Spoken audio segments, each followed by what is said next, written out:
Hola amigos, ¿qué tal? Espero que estén muy bien, y con ganas de escuchar otro video largo de 1 hora de miedo con más historias de terror. La semana pasada no pude subir este capítulo debido a mucho trabajo, y además a un poquito igual de falta de ganas, ya que el canal se ha ido estancando un poco. La cantidad de visitas ha ido bajando considerablemente, pero les digo a todos los que siguen fielmente el canal, que de todas formas voy a seguirles compartiendo más videos de 1 hora con diferentes autores, y la serie de Apocalipsis Zombie la continuaré publicando. Como se darán cuenta, mis videos no están monetizados, así que yo no gano ningún dinero con esto, sino que más bien, es por diversión, y por traerles historias tanto mías, como de otros autores. Y con respecto a la serie, pronto les tendré el 5.º capítulo, que les adelanto que será más largo que los anteriores. Los saludos irán en el próximo episodio de 1 hora de miedo. Muy bien amigos, los dejo para que escuchen las historias.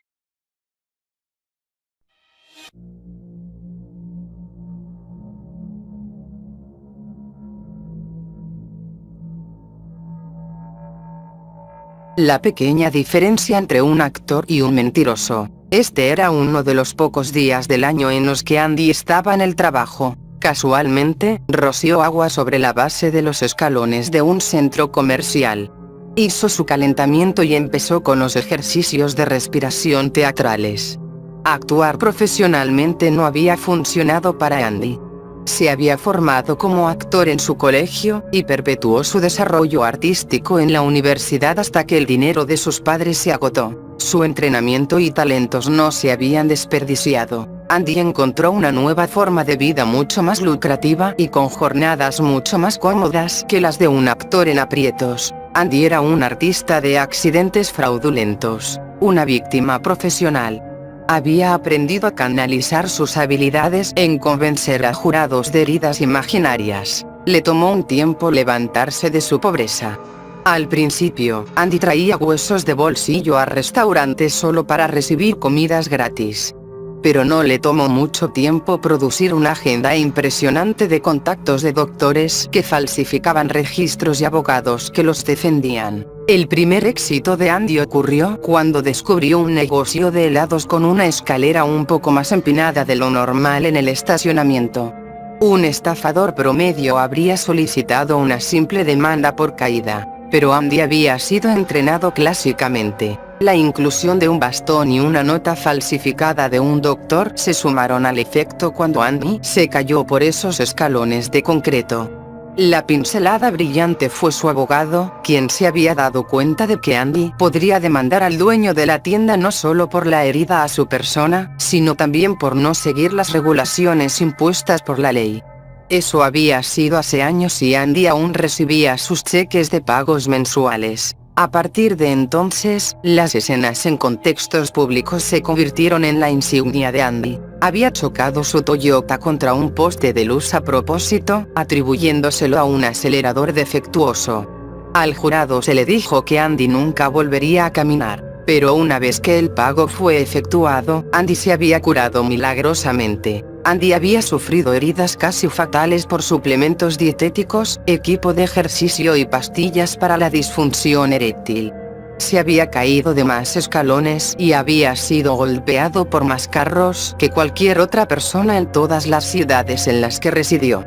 Andy echó un último vistazo por las escaleras del centro comercial, asegurándose de que el camino estuviera despejado y hubiera suficientes testigos debajo. Empezó a caminar enérgicamente hacia la cerámica mojada. Levantó sus pies y se aseguró de torcer su rostro en una máscara de miedo y sorpresa. Confinándose a una postura que absorbiese el impacto, Andy se tropezó inofensivamente por los escalones y hacia el suelo. Mantuvo su rostro contraído por el dolor y miró de reojo para evaluar la reacción del público. Un hombre ya estaba corriendo hacia el punto de aterrizaje de Andy. «¡Que alguien lo ayude!», gritó el hombre en tanto se arrodillaba a un lado de la posición incómoda de Andy. Andy observó al buen samaritano y experimentó una oleada de familiaridad. Un rostro preocupado detrás del mostrador de aquella tienda de helados. Un testigo consternado en el estrado. Una firma en sus pagos mensuales. Quiso hablar, pero el hombre forzó su mano en la garganta de Andy. Con fuerza admirable, la otra mano del hombre torció la cabeza de Andy en una dirección antinatural. El crujido del hueso y los gritos de Andy fueron acallados por el hombre gritando: por favor, que alguien llame al 911. Creo que su cuello está roto.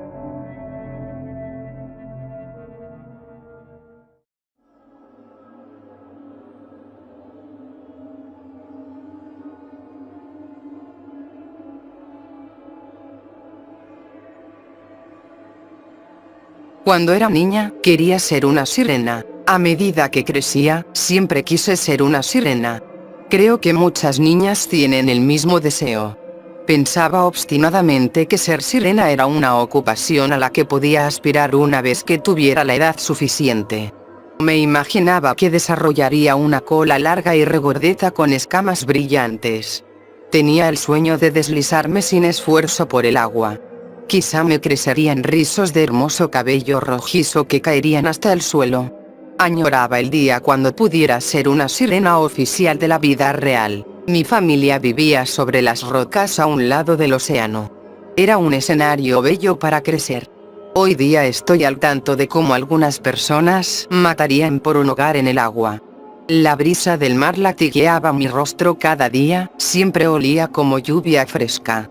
Pasé la mayor parte de mi tiempo en la playa recolectando conchas o creando refugios para hadas en la arena. Había delfines por todos lados conversando entre sí.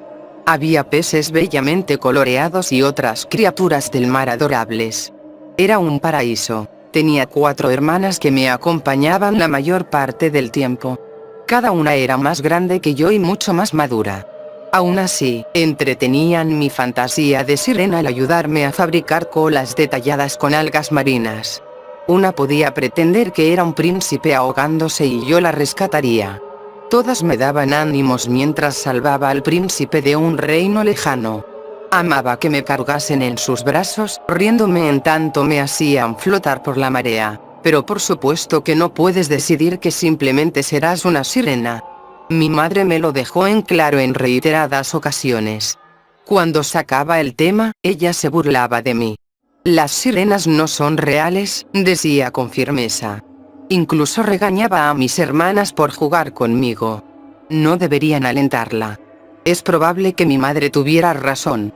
No puede ser algo que sencillamente no eres. Aprendí eso en la víspera de mi 12º cumpleaños. Era de noche y mis hermanas estaban sentadas en las rocas. Disfrutábamos del resplandor de la luna. Un barco se acercó. Solo era un barco de pesca pequeño que tal vez se había perdido. Acostumbraba quedarme callada y observar a mis hermanas, pero esa noche mi madre asintió en mi dirección. Era mi turno. Aclaré mi garganta. Mi aliento sabía a pescado podrido y sal. Abrí mi boca y empecé a cantar. Mi voz hizo eco a lo largo de la playa. Para mis oídos, sonó como el llamado de un animal moribundo. Desafinaba y se sentía incómodo. Mis hermanas estaban sonriendo. El terrible tono de mi canto alejó a los animales de la costa. Sin embargo, mi canción sonaba hermosa para el capitán. Se asomó por un lado de su barco para verme, una chica joven descansando sobre una roca. Para sus ojos, yo era radiante. Quizá tenía cabello largo como la sirena que quería ser cuando era una niña. Para él, mi cuerpo era flexible y joven, mis piernas extendidas inocentemente, provocadoramente. No pudo resistir la combinación de mi belleza y canto. En realidad, estaba vestida con la piel de una niña muerta. Mis dientes puntiagudos se inclinaban contra la forma reptiliana de mi cabeza. Al igual que mi madre, tenía 3 colas blindadas que se estrellaban en el agua. Mis manos estaban enrolladas como garras. Mi segunda boca estaba abierta en el lugar donde debería estar mi estómago. Aletas pútridas se desplegaban por mi torso. De mis hermanas, yo era la más horrorosa. Si me hubiesen amado menos, quizá hubiesen estado celosas. Pero como todos los hombres antes que él, el capitán solo podía ver lo que nosotras queríamos que viese. Manejó su barco tanto como pudo antes de que la necesidad lo sobrecogiera. Se zambulló en el agua. Nadó contra la marea, ansioso por alcanzar su espejismo de la niña desnuda. Seguí cantando. Pronto, mis hermanas se me unieron. Nuestros chillidos formaban ondas en la superficie del océano. El hombre nunca llegó hasta nosotras. Se ahogó a poco más de 5 metros de distancia. Fue tan reconfortante ver al cadáver níveo meciéndose bajo la luz de la luna. Mi madre me sonrió con su segunda boca. Hiciste bien, hija. Ahora ve a traer el cuerpo para la cena. A veces extraño esos sueños de la infancia de querer ser una sirena. Pero, honestamente, no cambiaría quién soy ahora. Es mucho más divertido observar cómo muere un hombre que salvarlo.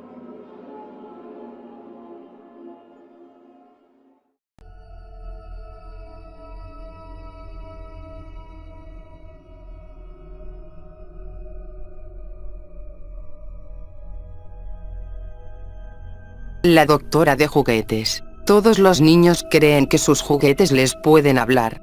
Yo simplemente nunca perdí el hábito. Estaba comprometida con un hombre en la ciudad cuando era joven. Terminó en llanto, y cuando me mudé de vuelta a casa, sabía que no estaba destinada para ese tipo de vida. Así que, con un pequeño préstamo de mi padre, transformé una tienda abandonada en Birch Street en un hospital de juguetes. Nunca fue un negocio muy lucrativo, pero disfrutaba mi trabajo. Ganaba lo necesario como para remodelar el pequeño apartamento arriba de la tienda y entretenerme con un suministro de libros lo suficientemente amplio. Los niños en el pueblo me conocían como la doctora de juguetes y siempre me traían golosinas a la tienda cuando terminaba una reparación. Era buena en mi trabajo, buena para coser y para lubricar engranajes pequeños.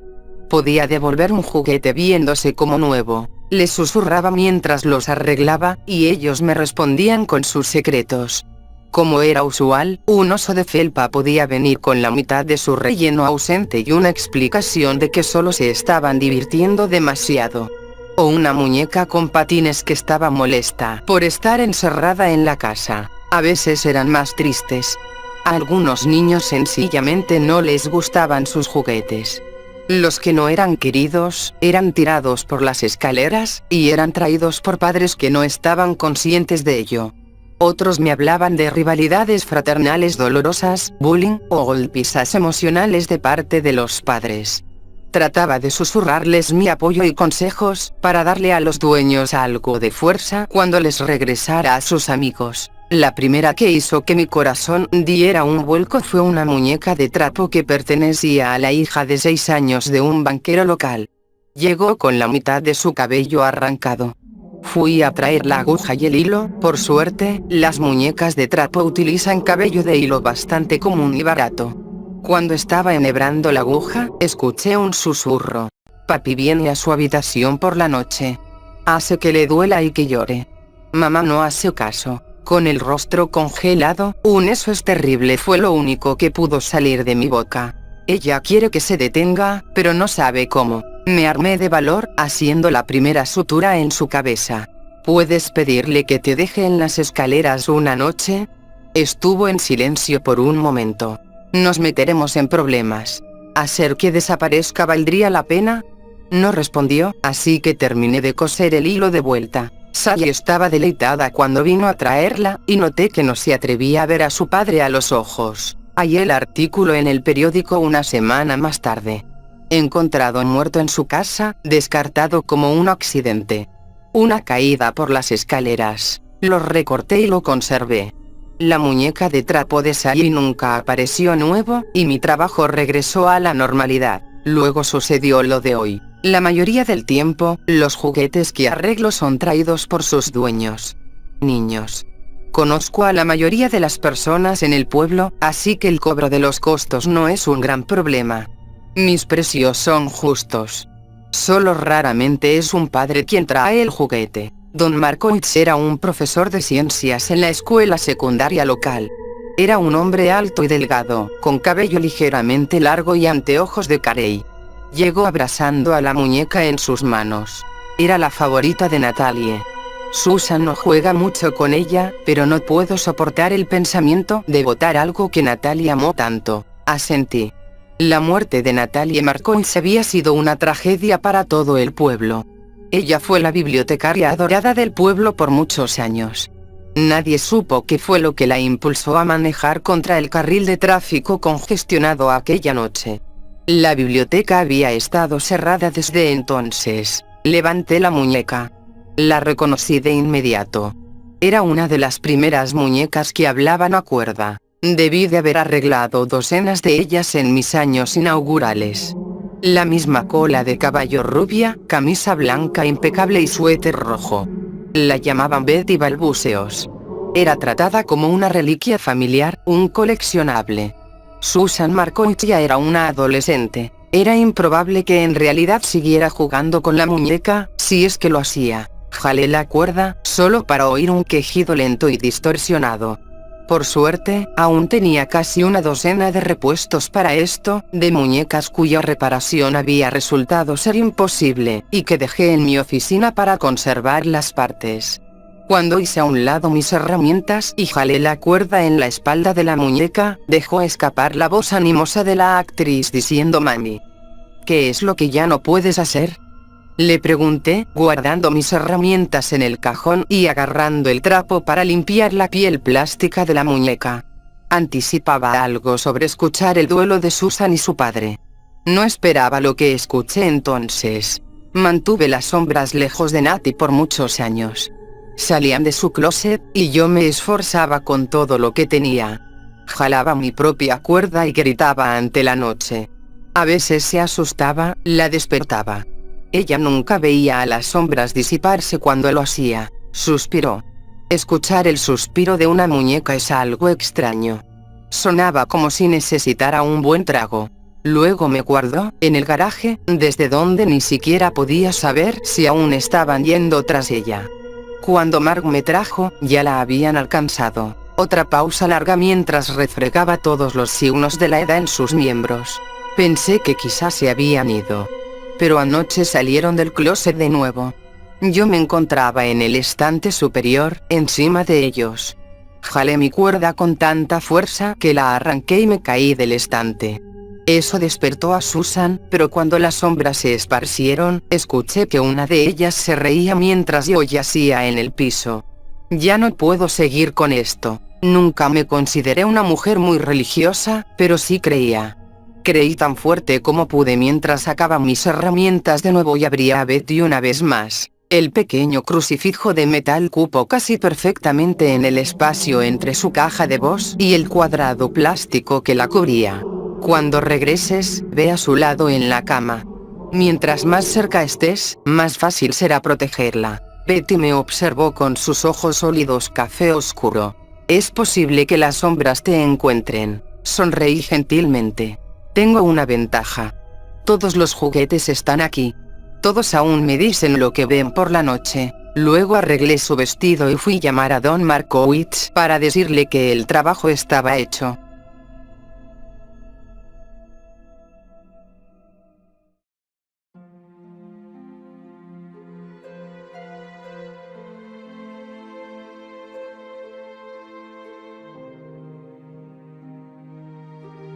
El experimento de la vida después de la muerte. Siempre me he sentido un poco perdida en mi vida, como si nunca hubiera recibido instrucciones completas acerca de quién se supone que debo ser. Todos a mi alrededor parecen saber exactamente quiénes son. Sus vidas me pasan volando. Sus GPS están programados hacia un destino, mientras que yo me he quedado sentada en la calle, expectante. En la escuela secundaria, nunca hice ninguna actividad extracurricular porque no podía decidir si era una persona de deportes o una persona de música. Y no fue diferente en la universidad. Vagué a través de 4 carreras diferentes, incapaz de decidir quién quería ser. Simplemente me sentía como una hoja en blanco. Y si yo era una hoja en blanco, Mika York era la noche estrellada, auténtico, hermoso, perfecto. Era mi antítesis exacta, aspecto que me atrajo a él en primer lugar. Mika nació sabiendo exactamente quién era y qué era lo que quería. Su confianza y seguridad en sí mismo eran prácticamente elementos tangibles de su persona. Cuando nos conocimos en nuestro primer año de universidad, él era un estudiante en neurociencia, y yo estaba cursando historia. Fuimos novios en nuestro segundo año, y yo cambié mi licenciatura a Ciencias de la Computación. Terminamos el año siguiente, justo antes de que decidiera que quería el título en psicología. Y él me pidió un favor en nuestro cuarto año, justo después de que mi orientador vocacional me dijera que era muy tarde para cambiarme de licenciatura de nuevo. Nuestro último semestre en la universidad comenzaría pronto, y Mika había estado aplicando a estudios de posgrado. Quería una maestría en neurobiología, y yo lo ayudé con su aplicación cuando tenía tiempo. Sabía que estaba bajo mucho estrés para destacar con su tesis de graduación, así que estaba sorprendida cuando me preguntó en enero si quería ir a su casa para una fiesta. Tuve que haber sabido que estaba sucediendo algo, porque Mika era un estudiante meticuloso y no organizaba fiestas, nunca. Cuando llegué a su apartamento afuera del campus, consideré no bajarme del auto. Su apartamento estaba oscuro y callado. Definitivamente no había una fiesta. ¿Qué era lo que tramaba, exactamente? Levanté mi teléfono para llamar a Mika y cancelar, pero la curiosidad se llevó lo mejor de mí y colgué. Cuando entré a la sala sin televisor que me era familiar, vi dos rostros conocidos y dos rostros extraños. Ahí estaba Mika, por supuesto, y el amigo de Mika, Sean Nichols, un licenciado en química orgánica. Las otras dos personas fueron introducidas como Irina Bradley, una estudiante de medicina, y Oye Bishop, una licenciada en filosofía.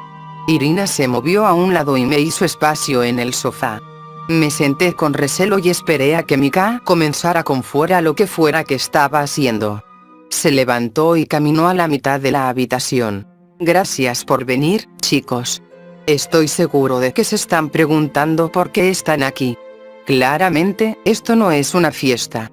La verdad es que tengo algo de importancia vital que le debo preguntar a cada uno de ustedes. Mika hizo una pausa. Estoy segura de que para efectos dramáticos. Tomó un respiro hondo y dejó caer su tono de voz una octava. He seleccionado a cada uno de ustedes para que participen en el experimento más grande, no solo de sus vidas, sino que quizá de la historia de la humanidad. Les estoy pidiendo que formen parte de mi tesis doctoral. Rodé mis ojos. Clásico de Mika. Puede ser muchas cosas, pero humilde no es una de ellas. Sin embargo, cretino sí parecía que figuraba. ¿Y cuál es tu tesis?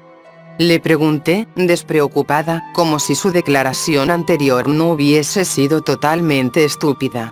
Un ensayo concluyente detallando lo que pasa después de la muerte humana. Irina, la estudiante de medicina, se rió. Tristemente, yo conocía a Mika lo suficientemente bien como para saber que estaba hablando en serio. ¿Cómo pretendes probar la menor cosa? Le pregunté. ¿Qué tipo de experimento has diseñado? Bueno, Bridget, voy a suicidarme. El cuarto se quedó en silencio, y Mika, confundiendo nuestro temor con admiración silenciosa, alzó su postura unos cuantos centímetros y sonrió finalmente.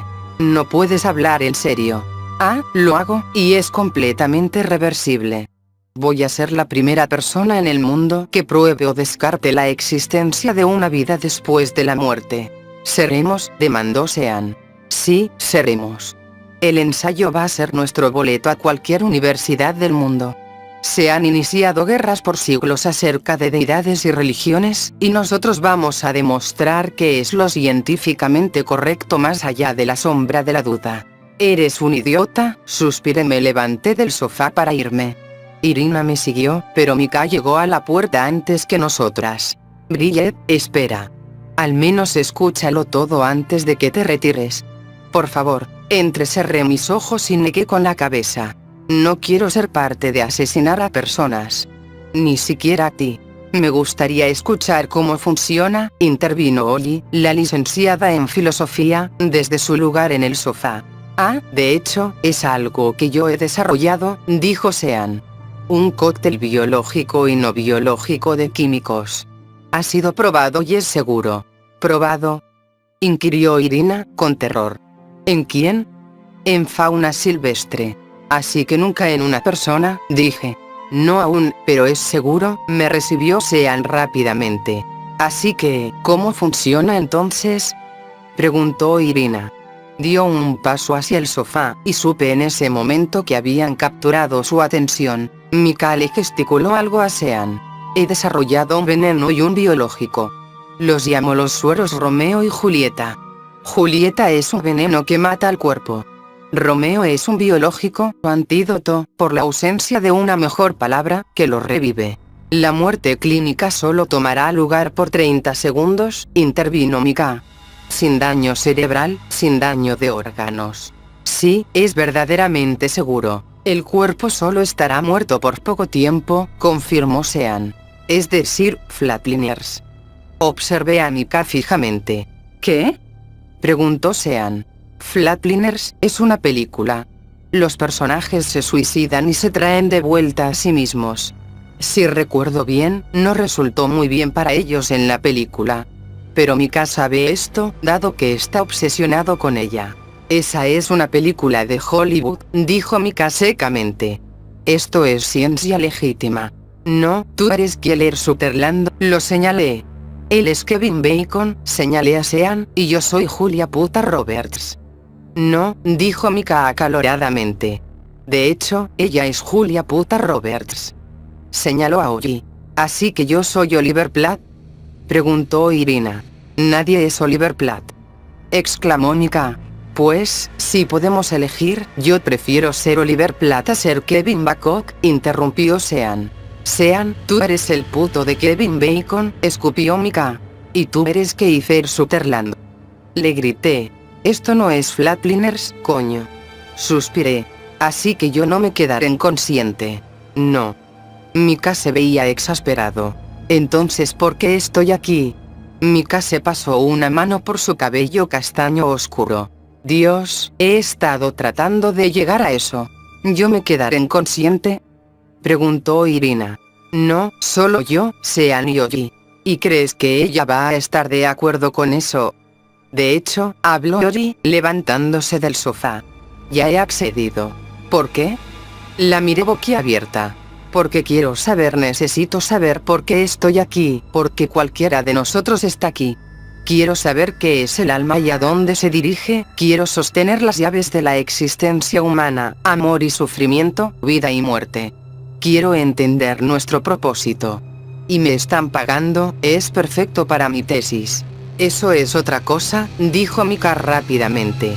Todos recibirán su paga. ¿Cuánto? Irina le entrecerró los ojos. $500 cada una. Solté un quejido. $500 era básicamente lo que me faltaba para pagar mi matrícula este mes, y Mika lo sabía. ¡Qué cretino! Los sueros Romeo y Julieta son seguros. Han sido ensayados y probados y van a funcionar. Sean y yo hemos rentado una casa en Emerald Street para desarrollar el experimento. Lo único que necesito, lo único que pido, es que te presentes, Bridget. Solo preséntate el próximo sábado. ¿Y qué hay de mí? Preguntó Irina. Irina, necesito que administres los sueros y monitores nuestros signos vitales.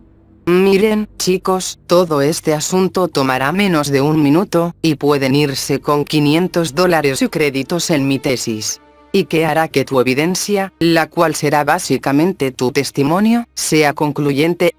Pregunté. Los sueros que Sean desarrolló estarán disponibles para cualquiera, y pueden repetir el experimento cuando gusten. Pero no creo que eso. Por favor, Bridget, solo preséntate el sábado.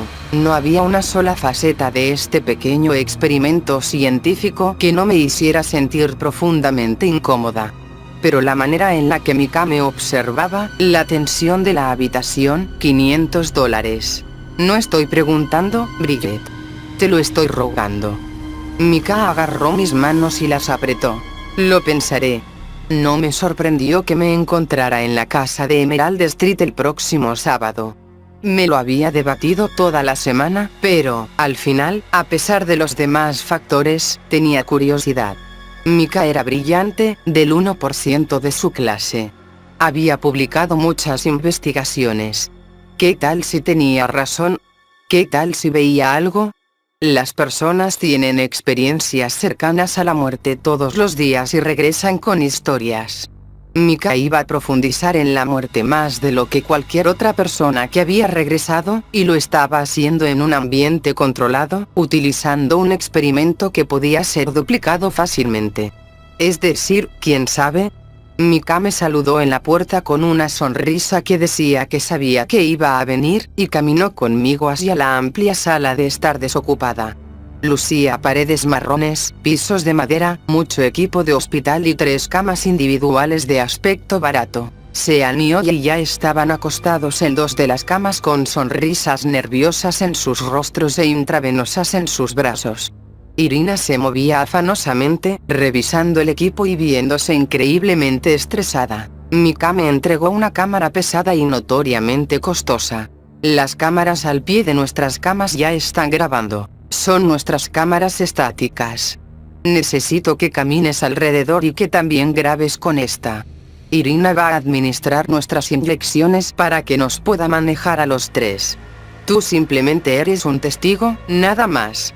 ¿Está bien, Mika? ¿Estás seguro de que quieres hacer esto? Bridget, hemos estado probando esto y, siempre y cuando Romeo sea inyectado antes de que se cumpla 1 minuto, lo cual sucederá, no habrá ningún riesgo. Hay riesgo en definitiva, Mika. Y las experiencias cercanas a la muerte. Esto no es una experiencia cercana a la muerte, es una experiencia de muerte. Mira, sé que estás preocupada, y es por eso que te quería aquí, para que te asegures de que nada salga mal. E incluso si algo sucede, tengo pilas de anotaciones y narrativas demostrando que este fue mi experimento. Sí, pero no podía pensar en nada más que decir. Para cualquier oposición que tuviera, Mika tendría una respuesta.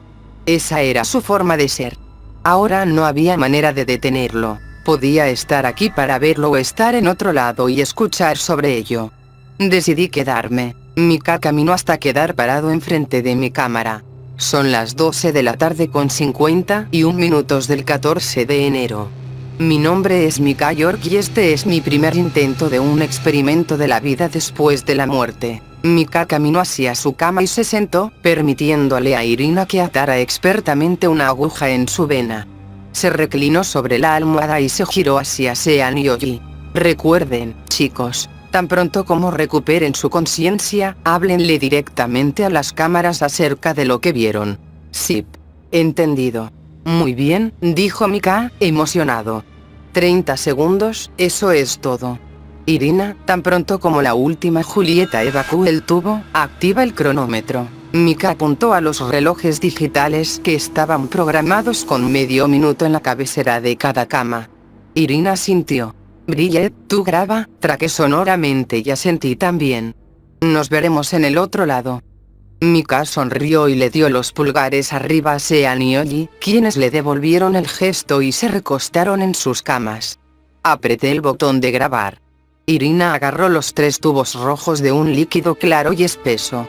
Manteniendo su pulso, inyectó lentamente el primer tubo en la intravenosa de Mika, y luego pulsó el cronómetro arriba de él. En el momento exacto en el que lo hizo, la línea del monitor cardíaco de Mika expiró. Me sobresalté por el chillido agudo y traté de estabilizar la cámara. Irina se movió apresuradamente hacia Sean e hizo lo mismo con él y luego con Ollie. Ahora las 3 máquinas marcaban ruidosamente un pulso inerte. Irina colocó sus manos encima de sus orejas por un segundo y luego señaló a un monitor diferente. Captura esto. Bridget, captura esto. Era el electroencefalograma de Mika y había 0 ondas cerebrales activas. Captura el de Ollie y el de Sean también. Súbitamente, podía saborear un metal agrio en mi boca, y sabía que había comenzado a entrar en pánico. Esto había sido una mala idea, una muy mala idea.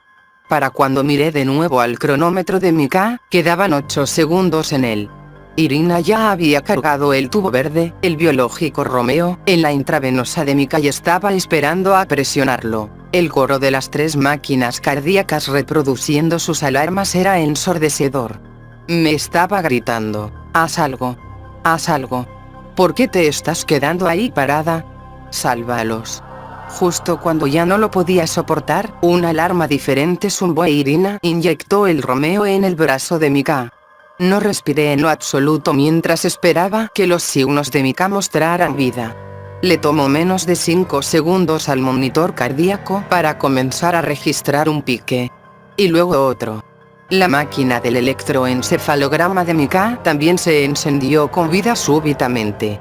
Exhalé. Irina acababa de caminar hacia Sean, cuando Mika se enderezó de pronto en su cama con los ojos ampliamente abiertos, al igual que su boca. Me sentía tan emocionada y curiosa, que casi olvidó levantar la cámara. No podía esperar para escuchar lo que tenía que decir, pero Mika no dijo nada.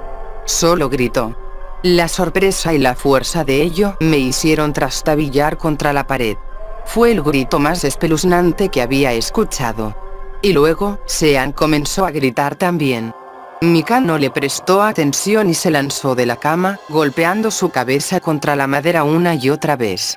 Sean también había saltado de la cama y corrió hacia la pared para detenerse a solo 5 centímetros de ella, gritándole como si no supiera que la pared estaba ahí. Mi impresión dio paso rápidamente al pánico. La cabeza de Mika ya se había ensangrentado y el sonido que hacía contra el roble era enfermizo. Irina, ayúdame. Irina, quien no se había movido desde que Sean la había apartado de su camino, me observó con sus ojos dilatados. Tenemos que sacarlo del piso, se está hiriendo a sí mismo. Ella abrió su palma y observó al último tubo de Romeo biológico como si nunca lo hubiera visto antes. No se lo has dado aún. Dáselo a Ori. Ahora. Mi voz era aguda y salvaje. Estaba sosteniendo a Mika en mis brazos mientras él continuaba golpeando su cabeza contra el aire, como si el piso aún estuviera ahí.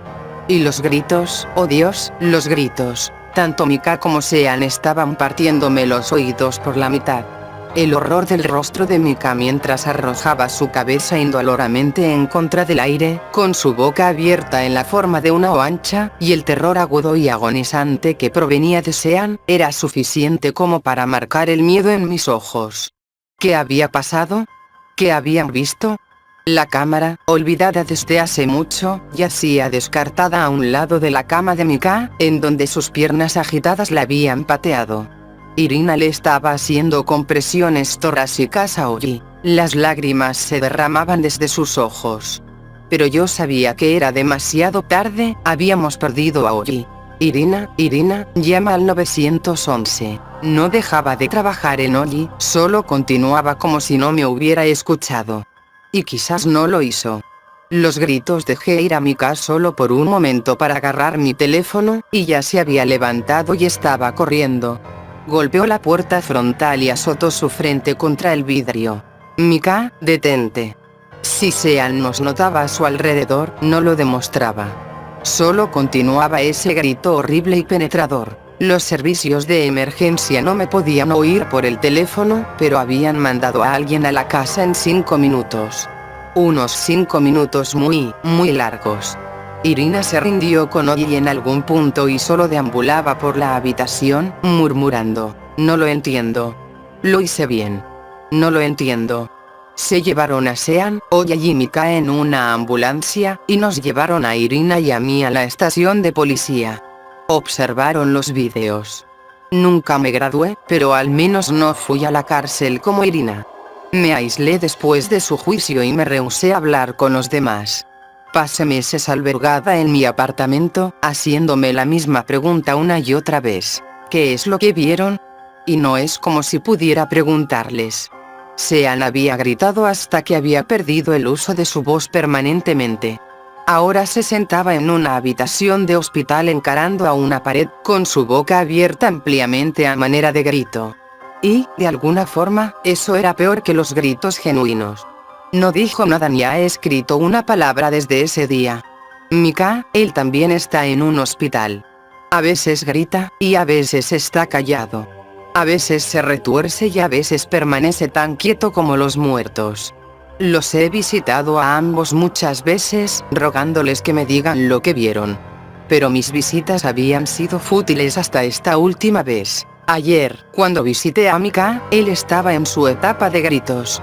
Me senté a su lado y lo dejé gritar, esperando en caso de que cambiara a una de sus etapas catatónicas para que me pudiera dejar hablar. Cuando estaba cansada de esperar, me incliné hacia su oído y le pregunté: Mika, ¿qué fue lo que viste? Sus gritos se transformaron lentamente en una carcajada descontrolada que nunca había escuchado antes. Su doctor, quien había estado en el pasillo próximo, vino corriendo a la habitación. ¿Qué fue lo que hiciste?, me preguntó, alarmado. Solo le hice una pregunta, respondí silenciosamente. ¿Cuál fue la pregunta? Le pregunté qué fue lo que vio. Ambos notamos el silencio repentino al mismo tiempo. Lentamente, nos giramos hacia Mika, notando que nos estaba observando sin expresión alguna en su rostro. Todo ello los está esperando. Todo ello los está esperando. Luego su boca cayó en una forma de O amplia, y la risa comenzó de nuevo entre pausas, seguida por gritos estridentes. Ese día, abandoné el hospital deseando que nunca hubiera ido en lo absoluto. Deseando que nunca hubiera conocido a Mika. Conduje a casa con lágrimas surcando mis mejillas. ¿Qué fue lo que vieron? ¿Qué está del otro lado? Siquiera quiero saber. Pero, en realidad, ya no importa. Lo descubriré algún día. Y tú también.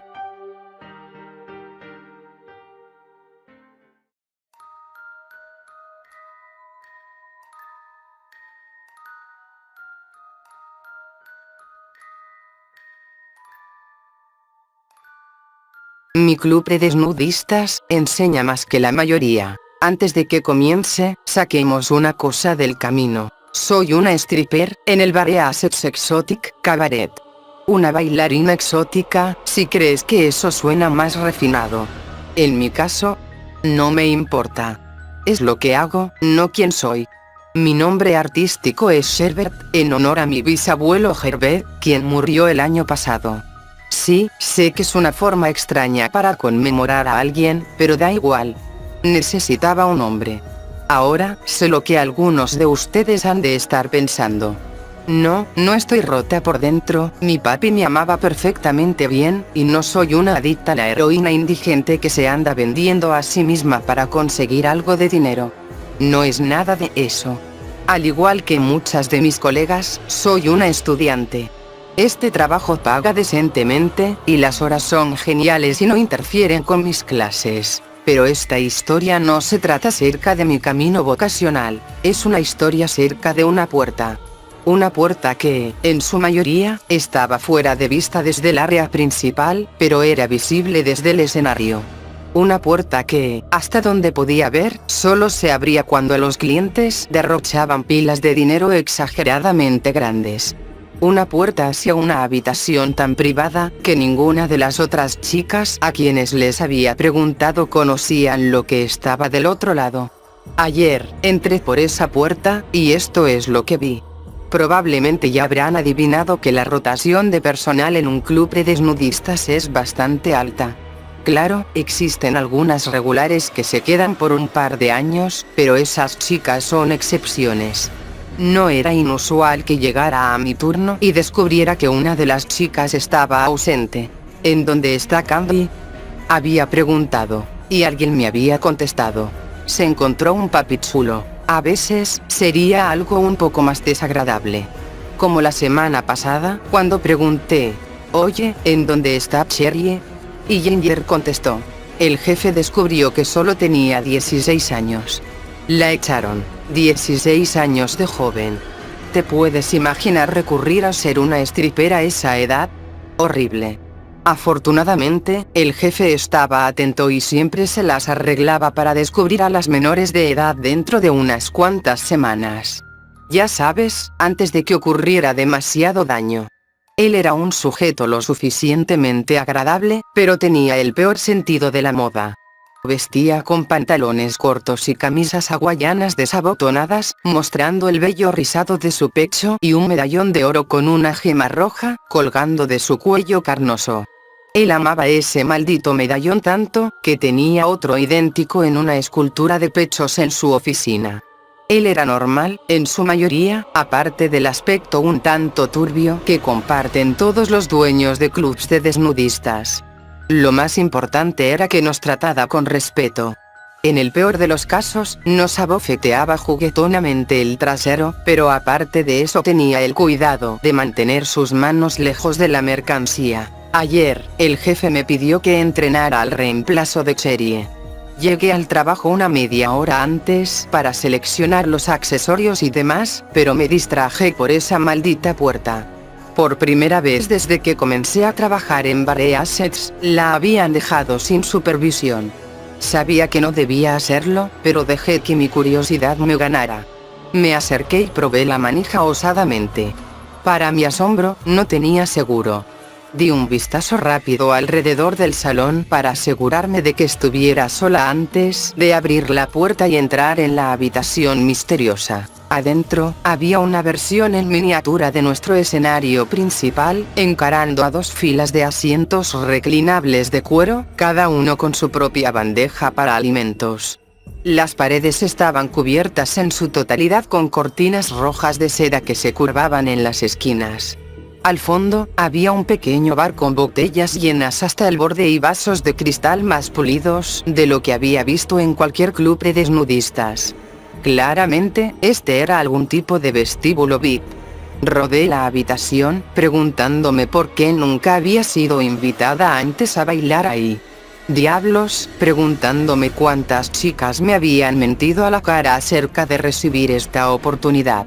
Me sentía un poco molesta y celosa al respecto, para ser sincera. Estaba a punto de regresar cuando noté un pequeño detalle que no tenía sentido del todo. El escenario terminaba directamente en una pared de concreto negra, en lugar de cortinas que ocultaran el área detrás del escenario.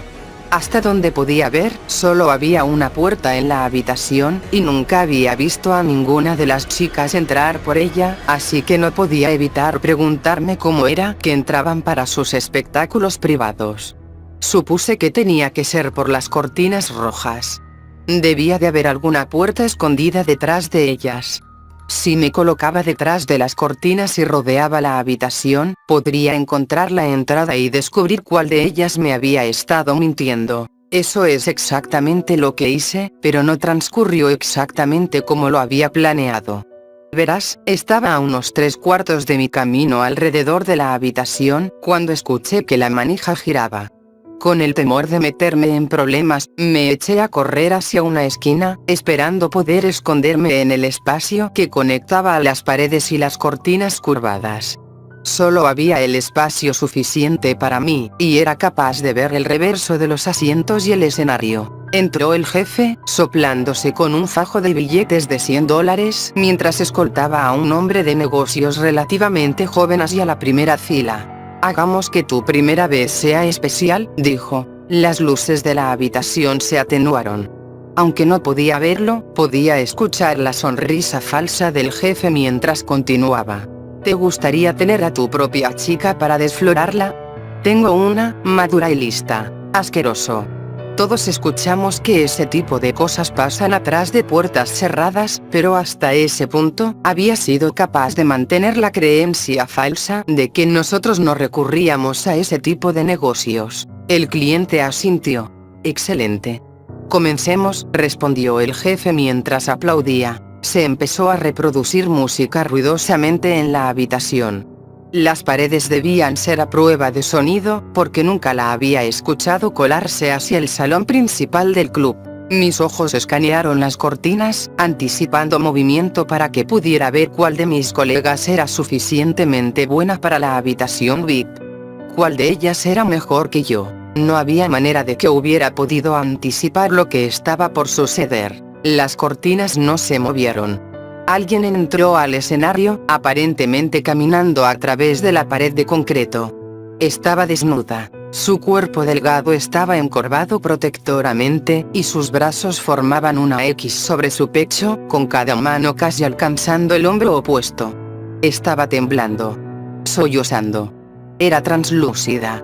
No pude discernir cuán translúcida era realmente hasta que llegó a la mitad del escenario, porque la pared negra detrás de ella añadía la ilusión de pigmento a su forma, como ver agua a través de un vaso teñido. Pero tan pronto como llegó a la barra de baile, pude ver los dobleces de las cortinas rojas detrás de ella, mostrándose por su cuerpo. Todo su cuerpo se veía como si hubiera sido bañado con una tonalidad sepia de antaño. Su cabello y piel eran de un color café chamuscado similar. Se detuvo en la barra y siguió sollozando. ¿Qué demonios estaba viendo? El jefe gruñó furiosamente. No seas tan tímida. Muéstrale tus colores verdaderos. Pago bastante dinero para esto. Ella se lamentó en silencio, sosteniéndose a sí misma con más firmeza. Estaba negando con la cabeza, articulando las palabras por favor, no. El jefe se enderezó y caminó hacia el escenario, colocando una mano en su medallón. Te estoy dando una última oportunidad. ¿Has visto lo que pasa si no haces lo que digo? Ella se retrajo. El hombre de negocios se inclinó hacia el frente de su asiento, apoyando su mentón sobre una de sus manos, observando con un interés perverso. Al jefe se le agotó su paciencia, y el espectáculo surrealista se volvió aún más surrealista. Agarró su estúpido medallón de mal gusto y lo sacudió una vez. Hubo un sonido similar a estática, seguido de lo que pareció ser un relámpago de luz roja que se disparó desde él y se azotó contra el ser translúcido. Ella gritó con agonía y cayó a sus rodillas, ovillándose en una posición fetal. Muéstranos tus colores verdaderos, murmuró el jefe con un tono de voz lento y aterradoramente firme. La onda de estática regresó, pero la chica obedeció esta vez. Se sentó lentamente y sus brazos se liberaron de su pecho a modo de resignación. Pero tuve la sensación de que nadie estaba mirando su pecho. No había razón para observar sus tetas cuando algo más magnífico se escondía dentro. No sé cómo explicarlo. Era un contenedor de luz justo en el centro de su pecho. Como si se hubiera tragado un tubo de neón o algo por el estilo. Era el azul más puro y resplandeciente que había visto en toda mi vida. Hebras de luz parpadeaban alrededor de él como una llama. Era hermoso. Era hipnótico. Era como ver directamente a su alma. Experimenté un sentimiento sobrecogedor de alegría bañándome, como al estar en los brazos de mi madre. Luego, reconocí su rostro. Cherie. Mi estómago se retorció, pero aún así no me pude sacudir la calidez y alegría que estaba experimentando. Fue como si hubieran dos versiones de mí misma en mi cabeza, una que estaba fascinada y otra que estaba aterrorizada. Baila, dijo el jefe. Lamentándose, Cherie se paró y comenzó a bailar en el escenario, soportándolo todo. No tenía ninguna prenda dentro de la cual se podía esconder, ninguna máscara o maquillaje que pudiera usar, ninguna piel detrás de la que se pudiera ocultar. Había sido desnudada en el sentido más claro de la palabra. Estaba viendo su esencia misma, su alma, forzada a exhibirse como una esclava para el entretenimiento de un puto enfermo. La canción llegó a su final, y, cuando lo hizo, noté que su hermosa luz azul se tornó solo un poco más opaca. El jefe agitó su mano frente al medallón y Cherie desapareció. La habitación se sintió helada. ¿Y bien, qué te pareció?, preguntó. El hombre de negocios aplaudió entusiasmadamente. Asombroso. Ahora veo por qué eres tan recomendado. El jefe se pasó una mano por su cabeza calva. Y considera esto. Es nueva. Espera que le eches un vistazo a una con un poco más de experiencia. Las que tienen práctica, esas sí que son un evento. Quizá la próxima vez que tengas un poco de efectivo para gastar. Te pagaré ahora mismo. Lo interrumpió. Ahora mismo. Duplica lo que pagué para entrar aquí. Muéstrame otra. Quiero el paquete completo. El jefe rió, victorioso. Estás a punto de recibir el mejor baile erótico de tu vida, amigo. Agitó su mano por encima del medallón. Esta vez, 3 mujeres aparecieron en el escenario. Reconocí a 2. Pensé que una se había graduado de la universidad y que se había mudado, y me habían dicho que la otra se había casado con algún ricachón. Mentiras.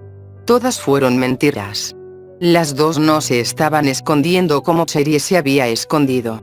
Su lenguaje corporal parecía un poco inseguro, pero estaban expuestas. Ambas tenían colores dentro, al igual que Cherie.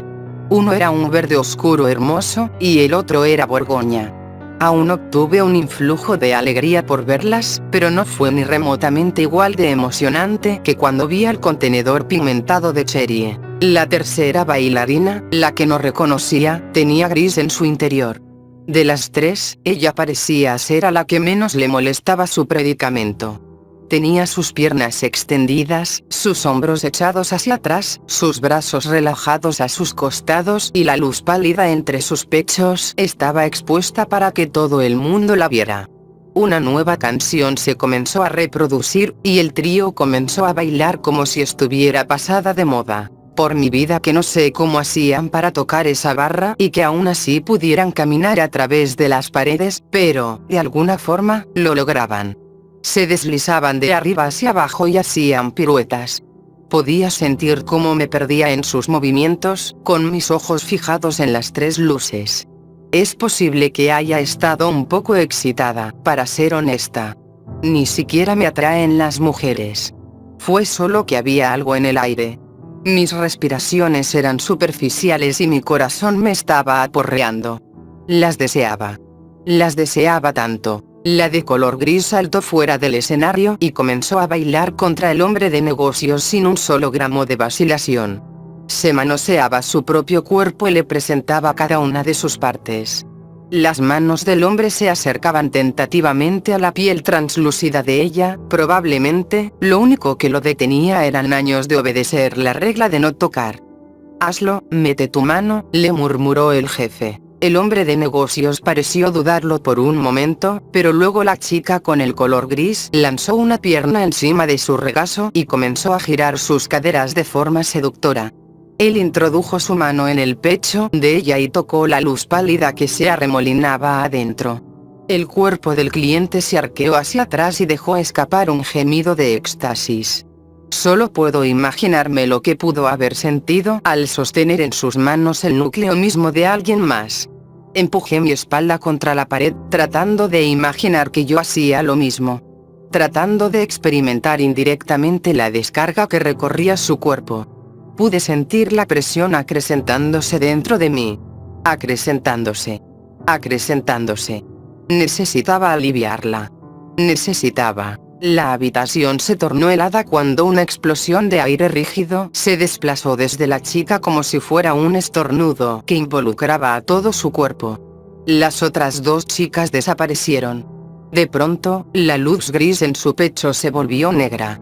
En lugar de llamas parpadeando a su alrededor, ahora parecía que estaba supurando oscuridad como la punta de un lápiz tinta que se estaba derramando.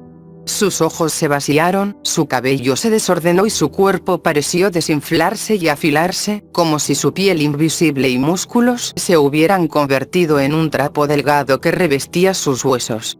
Dejó escapar un chillido ensordecedor a medida que se inclinaba hacia el cuello del cliente, preparando los colmillos de su boca para morderle la piel. El jefe apretó su medallón con una mano y chasqueó sus dedos con la otra. Una luz roja emergió de la chica, pero no el mismo tipo de luz.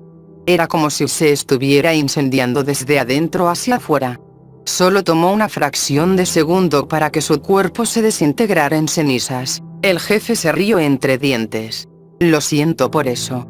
Estaba seguro de que podría sacarle al menos una semana más. El hombre de negocios se puso de pie de un salto. Sus ojos se habían ampliado por el terror y tartamudeaba. Te lo aseguro, no estuviste en ninguna clase de peligro. ¿Por qué no te invoco a una nube?, comenzó el jefe, pero fue interrumpido rápidamente. No. No más. No. Se echó a correr hasta la puerta sin decir otra palabra. El jefe dejó escapar un gruñido a modo de desaprobación. Es tu culpa. No tenía idea de a quién le estaba hablando, hasta que se giró y me observó directamente. Pude sentir que me estaba entumeciendo. No había notado que la ráfaga de viento había movido la mitad de la cortina que tenía encima de mí. No me había dado cuenta de que ahora estaba parada a plena vista. Supongo que tengo suerte de que estés aquí. Justamente necesito un reemplazo. Veamos cuáles son tus verdaderos colores. Corrió hacia mí. Yo estaba arrinconada. Literalmente. No había nada que pudiera hacer. Ningún lugar a donde pudiera correr. Lo traté, por supuesto. Apenas tuve tiempo para dar un paso a la derecha antes de que él estuviera encima de mí. Sus dedos carnosos apretaron mi garganta tan fuerte que pensé que mi cabeza se iba a reventar. Intenté repelerlo, abofeteándolo y aruñando sus brazos, pero era más grande y más fuerte que yo. En medio del forcejeo unilateral, noté a ese maldito medallón colgando de su cuello. Agarré la cadena y la torcí con un solo movimiento rápido, esperando que pudiera ahorcarlo de regreso. En lugar de apretarse en contra de su cuello, la cadena se rompió con facilidad sorprendente, y mi brazo se precipitó hacia atrás violentamente, mandando a volar el medallón contra la pared. Escuché un crujido cuando la gema se rompió. Me estaba asfixiando. Mi visión empezaba a nublarse. Pensé que me iba a morir, y luego vi la luz. Una luz suave y rosada. Una luz que me llenó de una sensación de seguridad. Luego una luz de color azul pálido, morada, verde, amarilla. Más y más luces surgían con un parpadeo, hasta que estábamos rodeados por al menos una docena de ellas, todas contenidas en las siluetas de bailarinas de pechos grandes. Agarraron los dedos del jefe y comenzaron a quitármelos de la garganta. Caí al piso y respiré hondo mientras lo alejaban de mí. Atragantada y tosiendo, gateé hasta el bar y tomé la primera botella que encontré. Agarré las fuerzas para ponerme de pie y me tambaleé hacia el jefe, quien ahora estaba siendo sostenido de rodillas por las bailarinas espectrales. Nunca más le volvería a hacer esto a nadie. Me iba a asegurar de ello. No soy una persona violenta, no le haría daño a ningún alma. Qué bueno que él no tenía una. Era un monstruo. Estampé la botella en su cara con todas mis fuerzas. Sorprendentemente, no se rompió como sucede en las películas. El jefe me gritó blasfemias en tanto comenzaba a salir sangre de su nariz. Continuó tratando de liberarse, pero una docena de sus víctimas lo estaban inmovilizando. No iba a ir a ningún lado. Se merecía cada golpe sangriento en la cabeza. Se merecía los moretones y la hinchazón. Se merecía la humillación. Lo seguía haciendo hasta que se dejó de mover. Una vez que pensé que había muerto, o, al menos, que estaba inconsciente, dejé caer la botella y retrocedí hasta las cortinas. Había terminado, o eso pensé. Si bien las chicas me habían salvado, no lo hicieron por motivos enteramente altruistas. Descubrí esto cuando lo arrastraron hacia el escenario y comenzaron a quitarle su ropa, mostrando su desagradable cuerpo seboso. Una vez que le habían quitado sus vestimentas, continuaron. Empezaron a arrancarle su piel como una bandita usada. Las tiras de carne se calcinaban tan pronto como eran arrancadas, y, en su lugar, podía ver la misma piel translúcida. Una parte de mí estaba decepcionada de que estuviera demasiado muerto como para sentir el dolor, pero no estuve decepcionada por mucho. Cuando arrancaron una tira de carne de su boca, vi la versión astral de su boca ampliarse. Estaba gritando un grito silente de agonía. Así estaba mejor, estaba consciente de lo que sucedía. Podía sentir hasta el más mínimo tirón. Bien. Lo desnudaron de la piel de su pecho, revelando una pepita café desagradable en donde su color debió de haber estado. Apenas tenía algo de luz. Se veía como mugre digerida. Las chicas guardaron los brazos para el final, y mientras las observé exponiendo las partes más privadas de su cuerpo, me pregunté por qué. Era para que no se pudiera cubrir con su piel. Era para que pudiera sentir la humillación de que todos vieran sus colores verdaderos. Sus tripas asquerosas. Tan pronto como sus brazos fueron despojados de su piel real, se trató de tapar y empezó a sollozar como un bebé calvo gigante. Ahora las chicas se habían vengado. Retrocedieron lentamente y, una por una, sus luces se apagaron y desaparecieron. Me gusta pensar que avanzaron a un mejor lugar.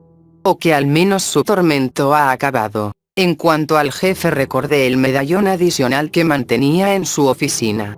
No estaba exactamente segura de cómo utilizarlo, pero después de haberlo agitado unas cuantas veces frente a él, su silueta desapareció, así que creo que logré atraparlo de la misma forma en la que él atrapó a las chicas. Conservo ese medallón de mal gusto. Me gustaría decir que lo hago porque no quiero que caiga en las manos equivocadas, pero no voy a mentir. Una parte de mí realmente necesita ver esos colores verdaderos de nuevo.